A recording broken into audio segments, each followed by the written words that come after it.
5월 6일 새벽 예배를 시작하겠습니다. 사도신경으로 우리의 신앙을 고백하시겠습니다.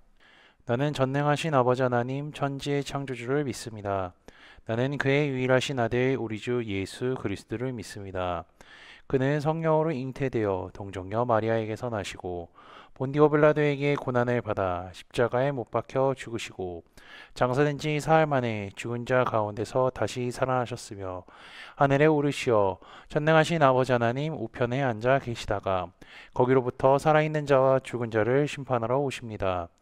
나는 성령을 믿으며 거룩한 공교회와 성도의 교제와 죄를 용서받는 것과 몸의 부활과 영생을 믿습니다. 아멘. 다 함께 찬송가 325장 찬양하시겠습니다.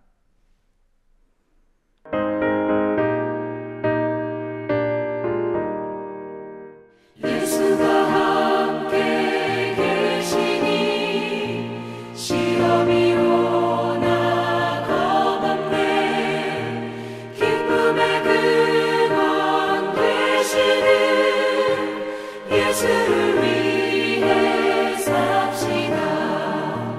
날마다 주를 섬기며 언제나 주를 기리고 그 사랑 안에 살면서 딴 길로 가지 맙시다.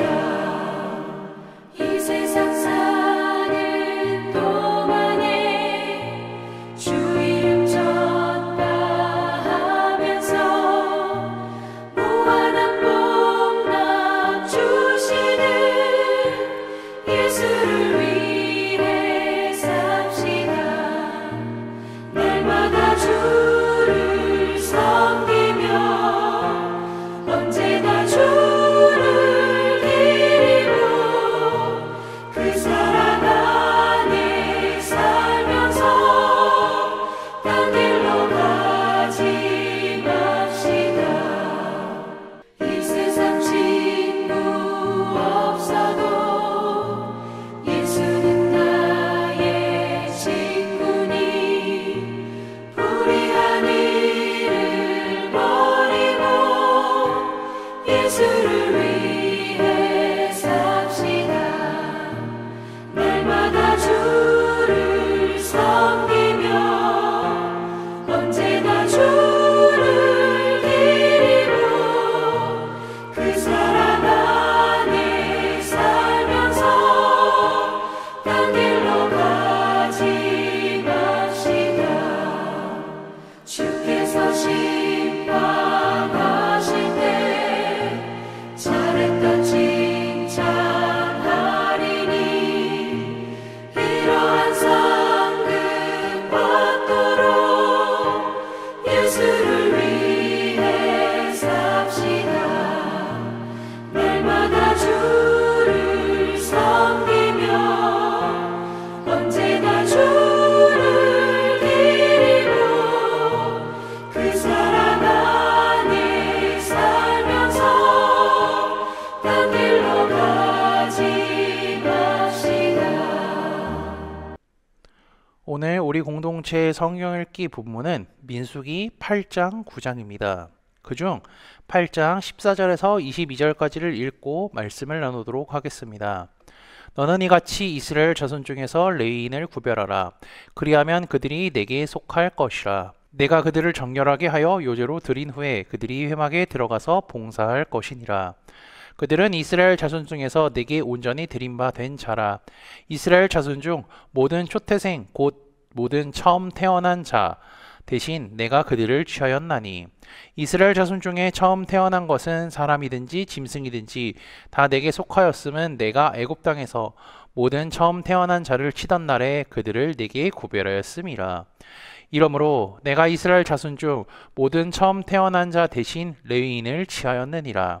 내가 이스라엘 자손 중에서 레위인을 취하여 그들을 아론과 그의 아들들에게 주어 그들로 회막에서 이스라엘 자손을 대신하여 봉사하게 하며 또 이스라엘 자손을 위하여 속죄하게 하였나니 이는 이스라엘 자손이 성소에 가까이 할 때에 그들 중에 재앙이 없게 하려 하였음이니라. 모세와 아론과 이스라엘 자손의 온 회중이 여호와께서 레위인에 대하여 모세에게 명령하신 것을 다 따라 레위인에게 행하였으되 곧 이스라엘 자손이 그와 같이 그들에게 행하였더라.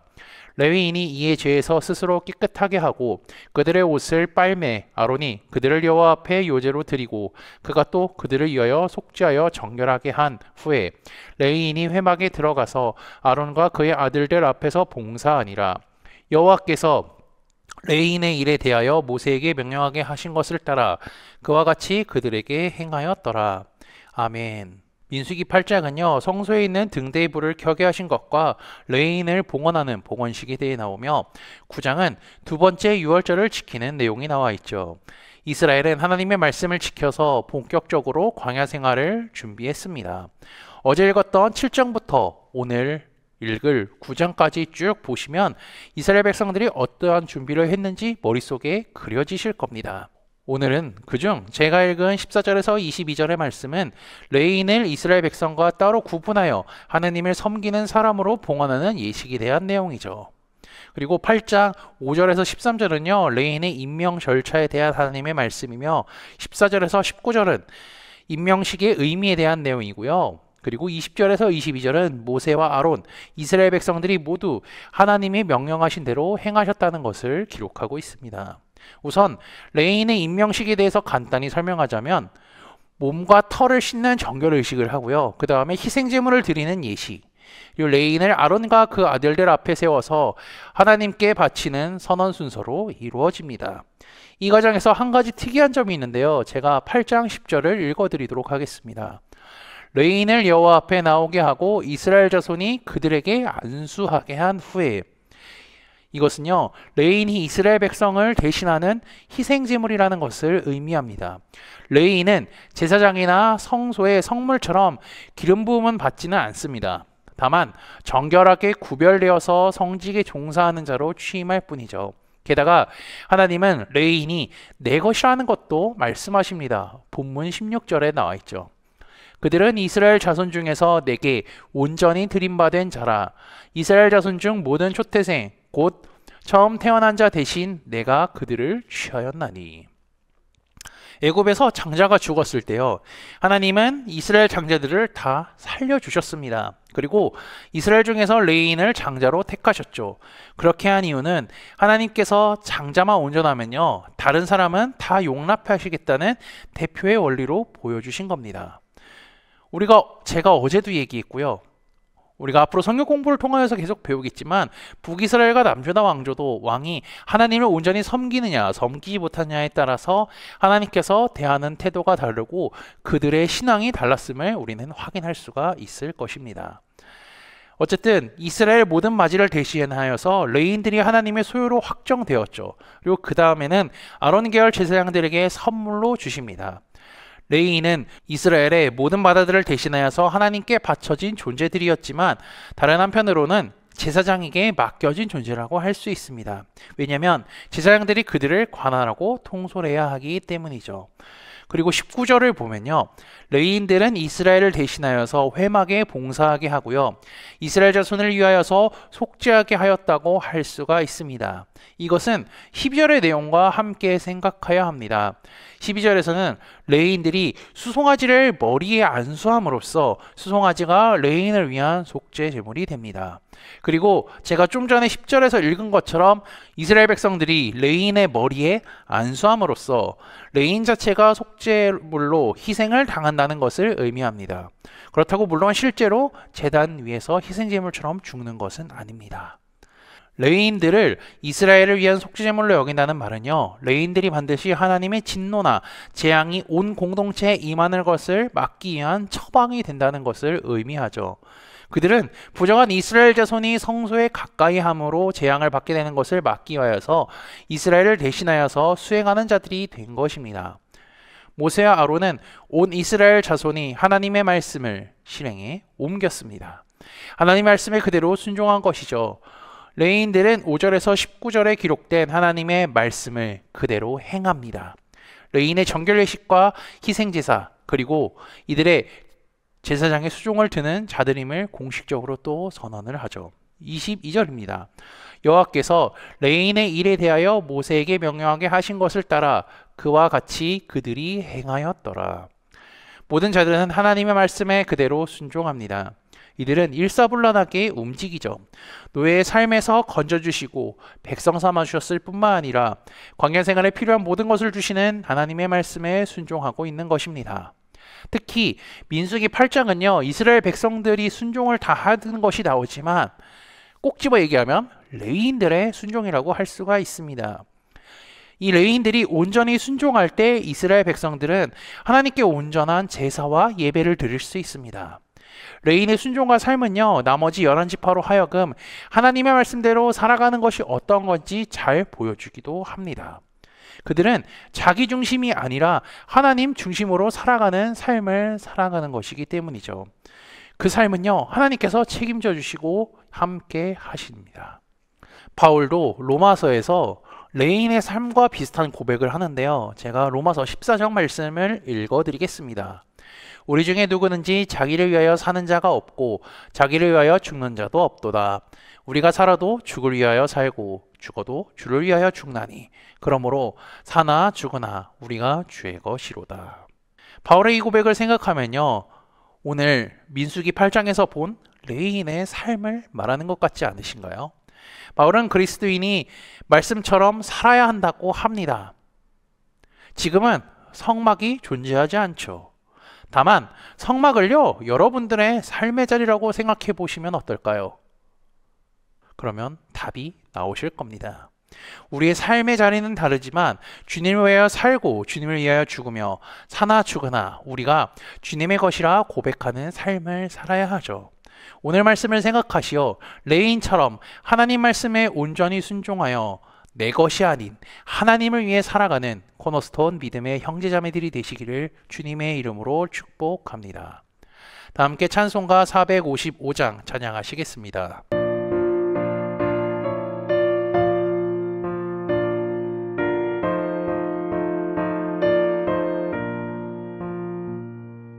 주님의 마음을 본받는 자, 그 맘에 평강이 찾아오면 험악한 세상을 이기리니 하늘로부터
다 함께 기도하시겠습니다.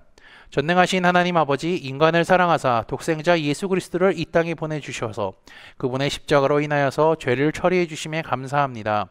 오늘 하루도 아버지의 사랑을 묵상하며 살아가게 하시고 아버지의 말씀을 깊게 묵상하며 살아가는 하루가 되게 인도하여 주옵소서. 오늘 말씀을 통해 레인들이 하나님의 말씀에 순종했음을 보았습니다. 그들은 자기의 삶은 없고 오직 하나님만 위하여 살아갔습니다. 그들의 삶은 사나 죽으나 자신이 주님의 것이며 하나님을 중심에 두고 사는 삶이 얼마나 중요한지 이스라엘 백성들에게 깨닫게 했음을 말씀을 통해 알게 하시니 감사합니다.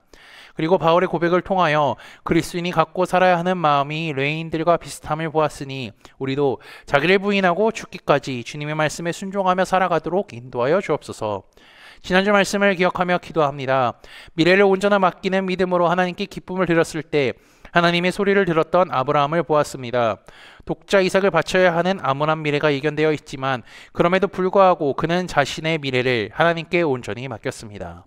아브라함의 믿음이 하나님께서 기뻐하시는 믿음이 되었으며 하나님이 원하셨다는 것을 말씀을 통해 깨닫게 하시니 감사합니다.